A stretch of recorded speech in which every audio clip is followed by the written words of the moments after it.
Hoy en Ley y Orden tenemos al inspector jefe Antonio Suárez, una leyenda del Cuerpo Nacional de Policía, y hoy viene a hablar y a contarlo todo. Se ha jubilado y tras 40 años como policía lo viene a contar absolutamente todo. Antonio Suárez, buenos días. Buenos días. ¿Cómo estamos? Bien. ¿Qué tal la vida de jubilado? Bueno, se va uno acostumbrando poco a poco. Mucho deporte ahora, ¿no? Todavía es pronto. Hay que hacer deporte, hay que hacer lo que todos los jubilados quieren hacer. Aprender a tocar la guitarra, aprender inglés. En mi caso, además, quiero viajar. ¿Quieres dejar? Bueno, Tony, supongo que mucha gente está esperando que hoy, en esta entrevista, vengas a saldar cuentas con algunos. No. ¿Va a ser así? No va a ser así. Yo, mis cuentas, en todo caso, las saldaré con todos los recursos legales que tenga a mi alcance. Los dos sabemos a qué nos referimos.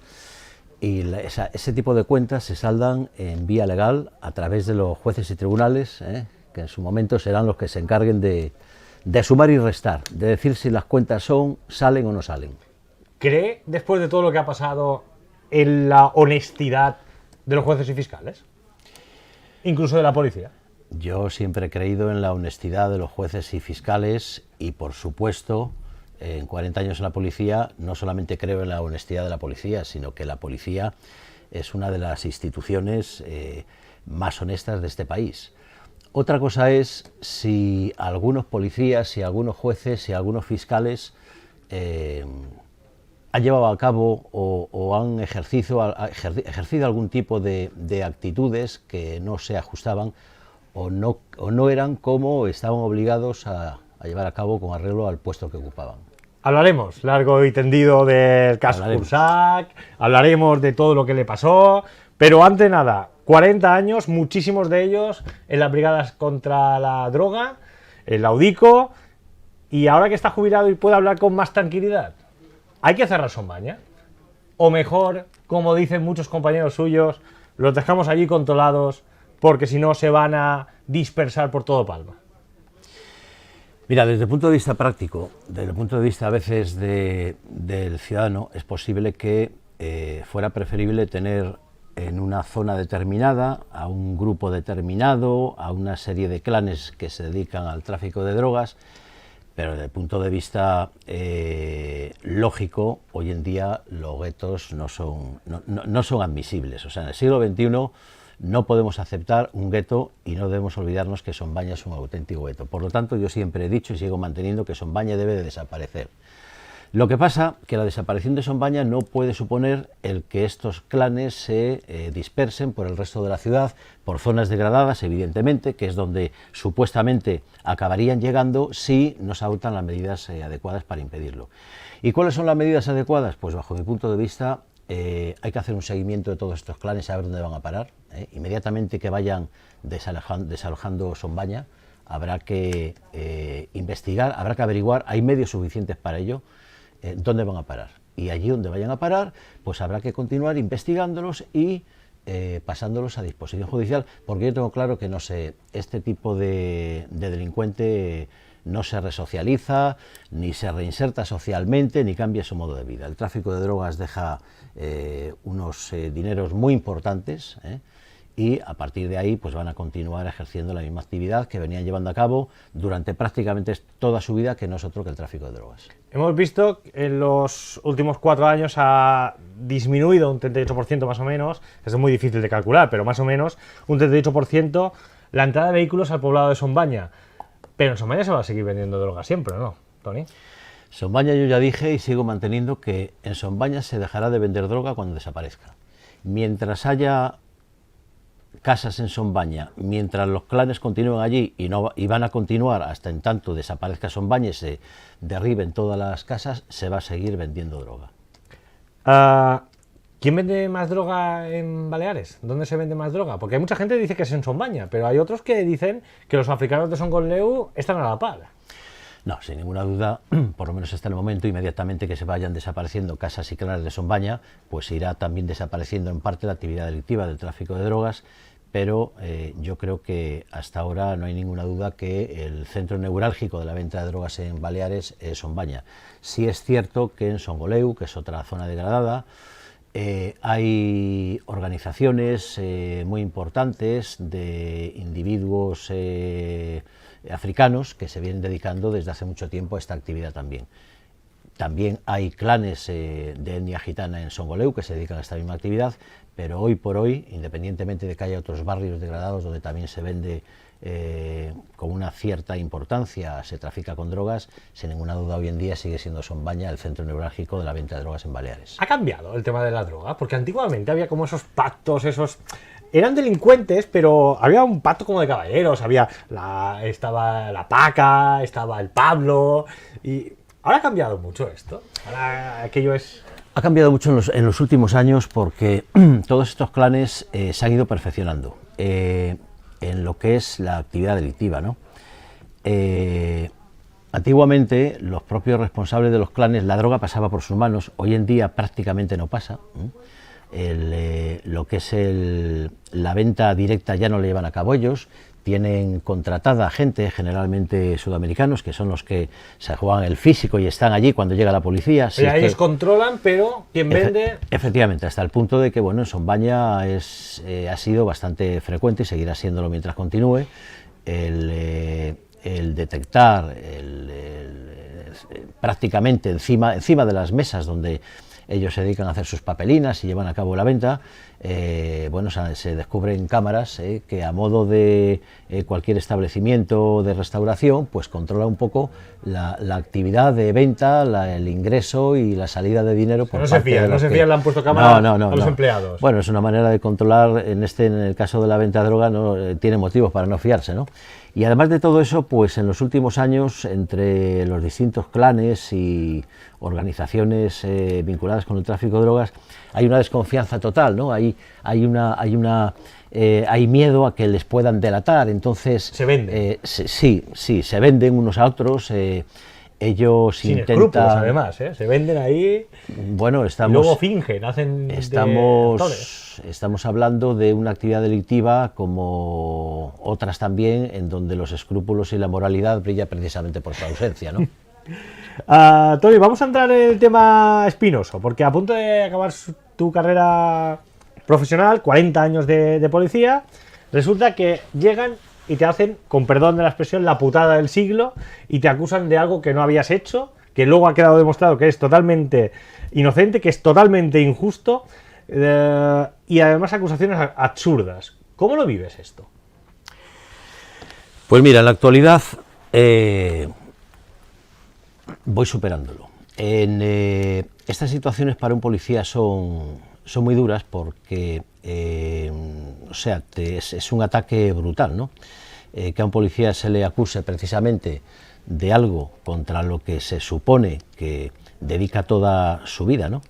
Y te hagan a ti responsable de ese tipo de hechos, pues es brutal, ¿no? Es brutal, y a veces no llegas a comprenderlo tampoco, porque bueno, cuando has estado luchando durante 40 años en defensa del ciudadano para salvaguardar sus derechos, libertades, etcétera, y la lucha contra el tráfico de drogas es una manera muy importante también de proteger al ciudadano y de defender sus derechos y libertades, cuando te meten un mazazo de estos, pues tardas en reponerte, la verdad. Tardas en reponerte. En mi caso, la ayuda de mis jefes, de mis compañeros, de la familia, fue fundamental. Si no cuentas con este apoyo es prácticamente imposible superarlo, y lo que a uno pues le cuesta entender es por qué, y después de preguntarse el por qué, pues se piensa uno si realmente valió la pena los 40 años en defensa y protección del ciudadano, etcétera, para que luego te vengan con una sarta de bueno, pues de calumnias y de canalladas como la que me sucede a mí. ¿Quién le ha decepcionado más? ¿Juez? ¿Fiscal? ¿Grupo de blanqueo? Bueno, a mí me ha decepcionado mucha gente. Me ha decepcionado mucha gente, algún compañero, por qué no decirlo. En lo que se refiere a la autoridad judicial, fiscal, que es por donde... Bueno, yo creo que estos casos deberían de tomarse con muchísima prudencia, y prudencia significa que haya motivos fundados para abrir una investigación y que tenga la trascendencia que tuvo en el caso de la mía. Aparecí en todos los medios locales y en todos los medios nacionales, porque una parte del daño no se recupera jamás. Los Juanes, el inspector jefe y un inspector, que son los que llevan ahora la investigación y lo han sacado toda la luz, le imputan 10 delitos a un juez y a un fiscal. No vamos a entrar en ellos, pero como jefe del Audico que ha sido durante muchos años y con 40 años de policía, un inspector o dos inspectores como los Juanes tienen que estar muy seguros de lo que dicen para acusar de 10 delitos a un juez y a un fiscal. ¿Hay fondo? ¿Hay contundencia? Bueno, los compañeros lo que han hecho ha sido abrir una investigación. Hay que decir que si el Cuerpo Nacional de Policía, la policía, en este caso la Jefatura de Policía en su momento, quizás se le pudo acusar de que teníamos que habernos dado cuenta antes de la deriva que estaba tomando el grupo este de blanqueo y haber actuado en consecuencia. Pero, insisto, si en algún momento se nos pudo acusar, se le pudo acusar a la policía de esto, lo cierto es que a iniciativa de la policía se investigaron todos estos hechos y con lo cual, bueno, pues hay que reconocer también en este caso que desde la propia casa fuimos capaces de investigar los hechos, ponerlos en conocimiento de la autoridad judicial, y si esos 10 delitos a los que tú aludes efectivamente lo son o no lo son, si son responsables o no lo son responsables la autoridad judicial, en este caso el señor Penalba y el señor Subirán, yo creo que debemos de ser prudentes, dejar que por parte de los tribunales se investigue el tema y en su momento adoptarán la resolución que tengan que adoptar. Desde el punto de vista de un ciudadano normal y corriente, cuando ven que un juez instructor y un fiscal anticorrupción se fían de la palabra de un narcotraficante como es el ICO, de una madame, de un trilero, esto no da mucha seguridad. ¿A ustedes sí? Mire, yo la credibilidad y fiabilidad que doy a estos sujetos es cero.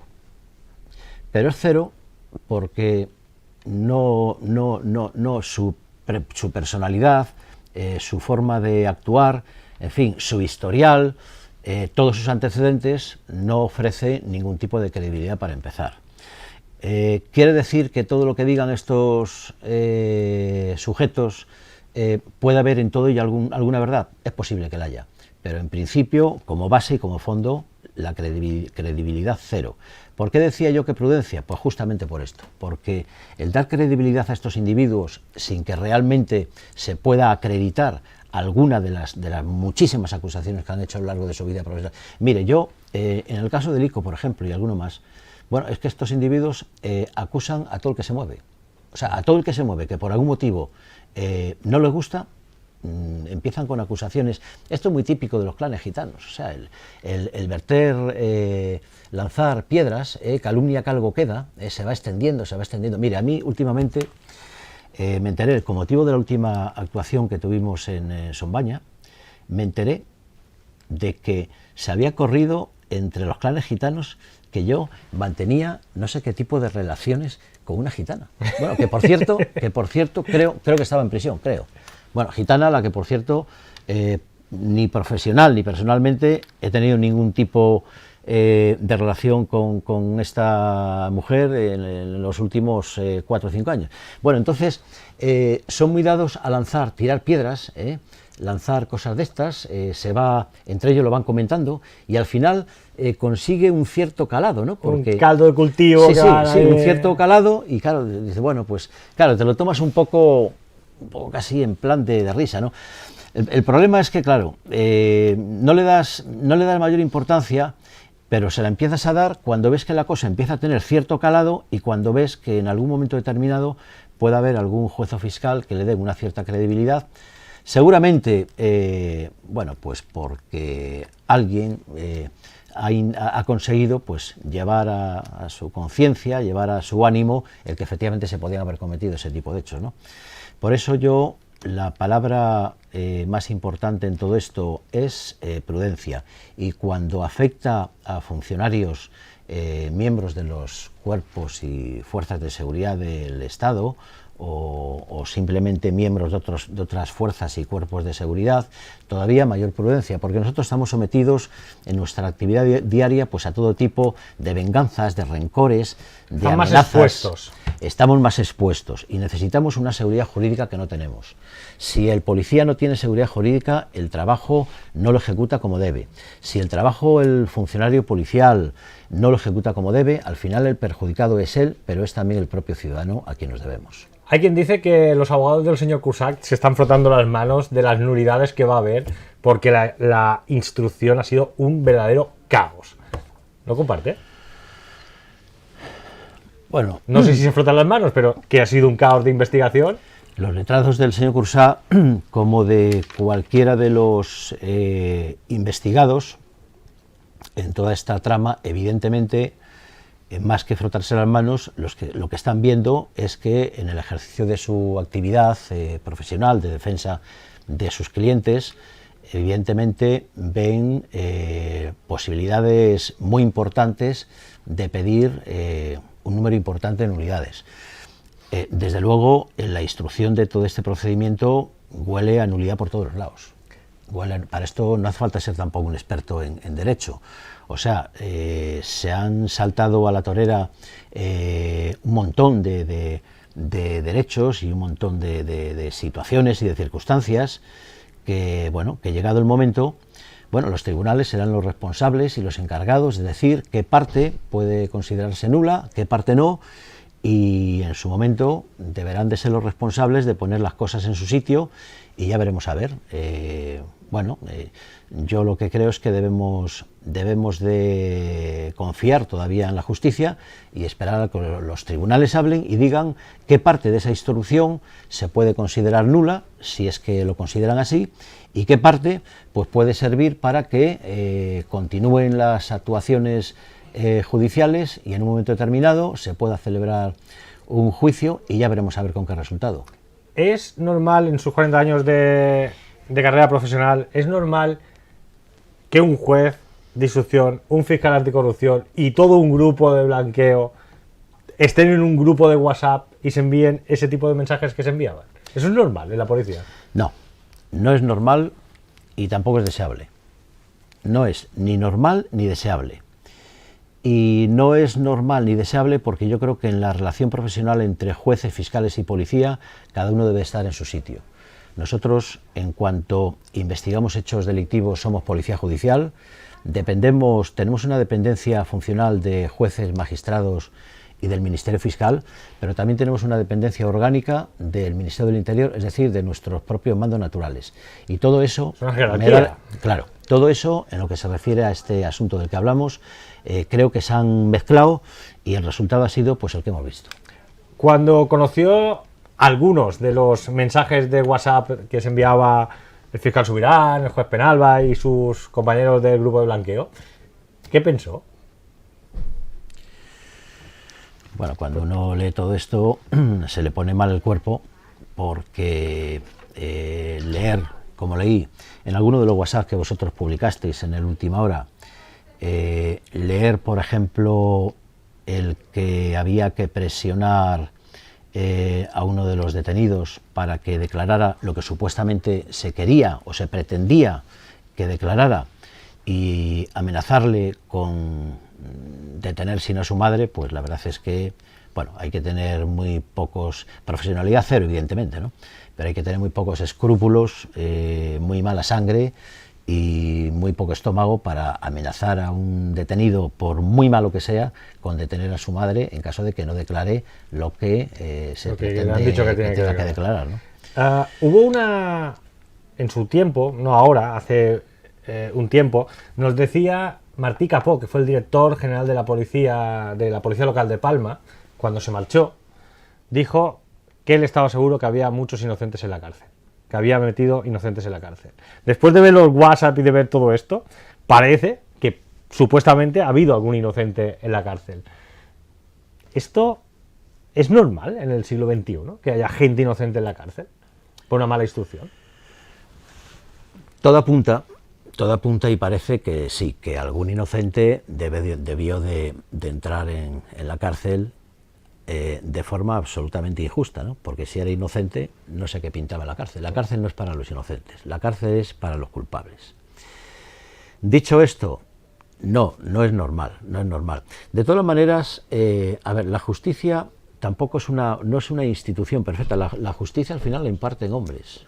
La policía también está integrada por hombres, y tanto los cuerpos policiales como los hombres y mujeres que integran la justicia, pues son los que se encargan de impartirla. Y cuando el ser humano imparte justicia o cualquier otro tipo de actividad en este mundo en el que vivimos, pues está sometido también a errores, a fallos, está sometido a actuaciones que no se ajustan a una verdadera actuación profesional. Bueno, está sometido a todo esto.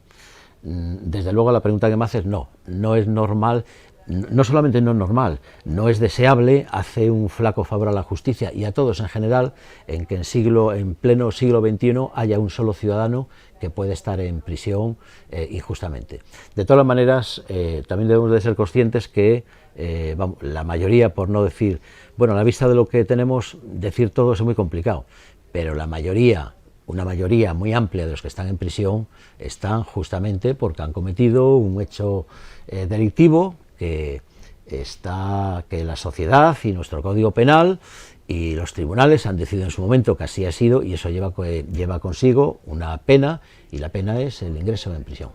En esta misma silla donde está usted sentado, José Ila, cuando era alcalde de Palma, dijo que el juez y fiscal se había sentido coaccionado por ellos. ¿Un juez y un fiscal puede coaccionar a un alcalde de Palma? Bueno, esto lo dijo el señor Ila, él sabrá por qué lo dijo. Yo no sé si es cierto o no es cierto. Si él dijo que se sintió coaccionado y era lo que creía, pues habrá que entender que así pudo haber sido, pero bueno, no es normal que un juez y un fiscal coaccione a nadie, y tampoco creo que sea lo habitual que los jueces y fiscales vayan por la vida y en el ejercicio de su honorable y honrosa actividad se vayan a dedicar a coaccionar y presionar a la gente. Pero no es normal que un juez y un fiscal vayan a ver al alcalde, o el alcalde vaya a verlos tal, y no haya ningún acta ni coste en ningún sitio. Me gustaría saber en base a qué y por qué motivo fueron a ver al alcalde. Desde luego, si fueron a verle en el desarrollo de alguna actividad relacionada con algún hecho delictivo que investigaban, bueno, pues no sé, desconozco los datos y no me gustaría opinar de algo. Venga, vamos a otro tema importante. El día de su jubilación, el homenaje que se hizo en el Knicks Palace, que tuvimos la oportunidad de estar allí, nos llamó mucho la atención la presencia de una persona, que fue del fiscal jefe Joan Carrau.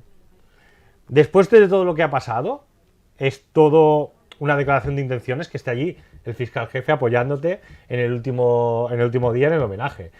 ¿Esto se puede entender como un zascas a sus compañeros de la Fiscalía Anticorrupción que no han actuado correctamente? Bueno, me haces preguntas a mí que deberías de hacérselas quizá a los interesados, ¿no? Es que Joan Carrau no habla con la prensa. En cualquier caso, yo entiendo que Joan Carrau, al que considero mi amigo, como todos los que estaban allí, a los que considero sin excepción amigos míos también, creo que estuvo allí porque considero que debía de estar, y no creo que su intención fuera el dar un zasca a nadie, ni... ¿Pero se puede interpretar así? Bueno, en estas cosas cada uno es libre de interpretar lo que considere oportuno, pero yo insisto que creo que el señor Carrau, lo mismo que múltiples personas que estaban en esta despedida, lo hicieron simplemente porque eran amigos míos, porque consideraban que debían de estar. Yo se lo agradecí, yo se lo agradezco, y no creo que fuera su intención dar un zasca a nadie, sino simplemente pues estar en un momento que es importante para todas las personas que han tenido una actividad como la que yo he tenido, tan intensa durante tantos años, y además con el que he tenido personal y profesionalmente la relación que yo he tenido con Joan Carrau, amigo mío. Vamos a ir acabando, pero ¿su mejor recuerdo de la policía en estos 40 años? Bueno, ha habido muchos.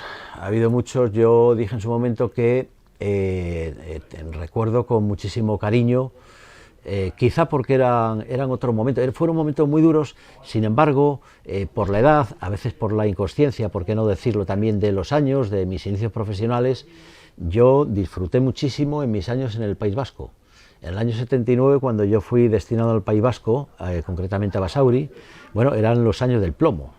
79, 80, 81, el ametrallamiento del acuartelamiento de Basauri, prácticamente todos los días ametrallaban a algún compañero, algún guardia civil, colocaban alguna bomba lapa debajo de algún coche. Pero aquellos años, insisto, fueron profesionalmente de los que guardo un mayor recuerdo. Cuando aquello yo estaba de jefe de policía judicial, tenía 17 inspectores a mi cargo,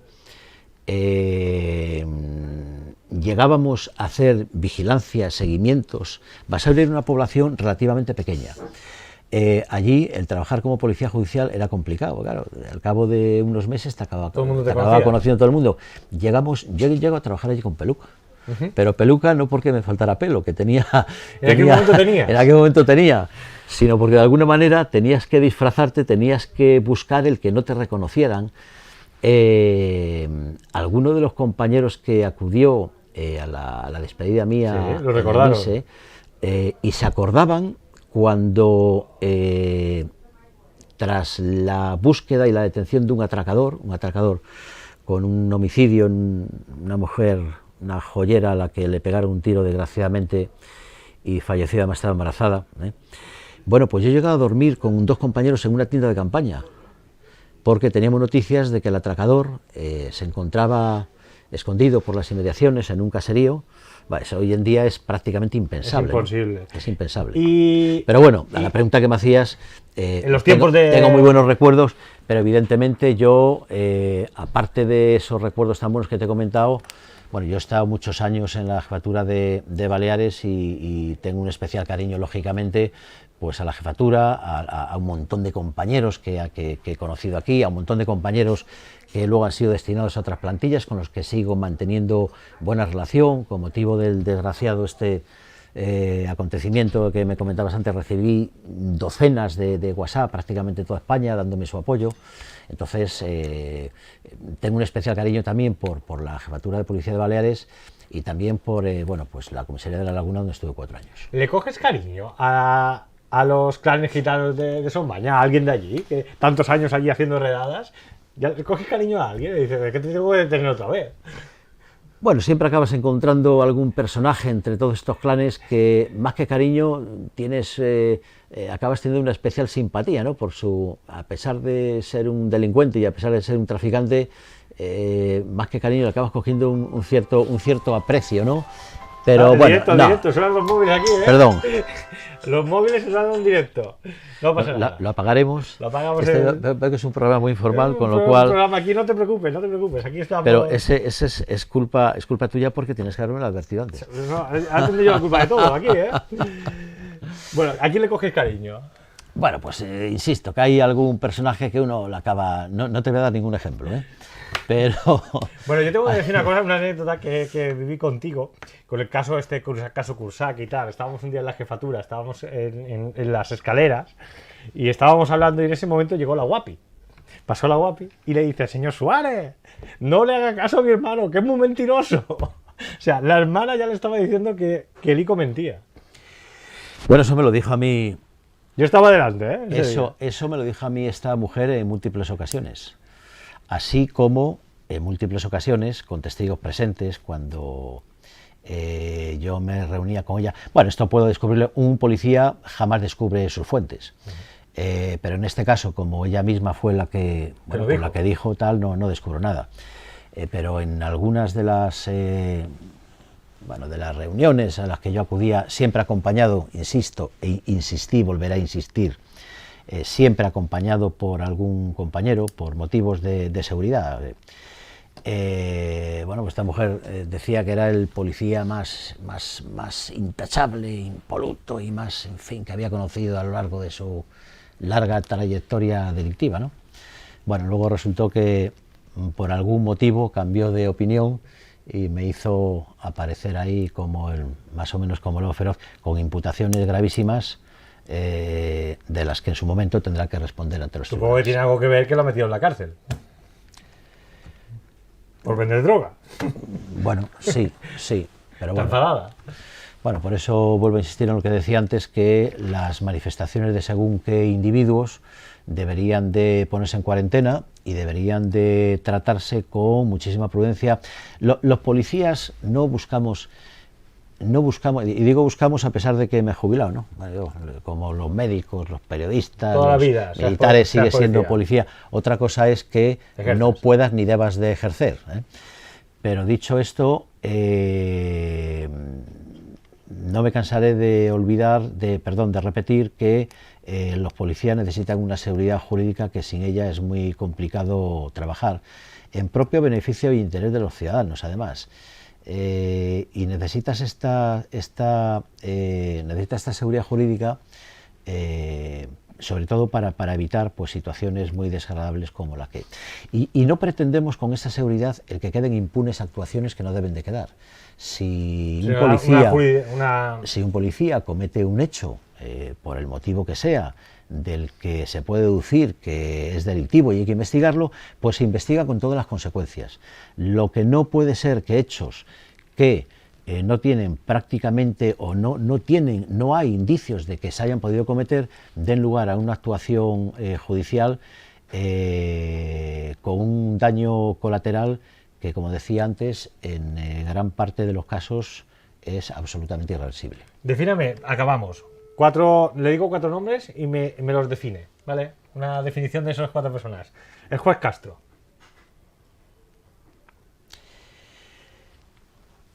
Un crack. Elicio Ahmed, ex jefe del comisario jefe de la Policía Nacional.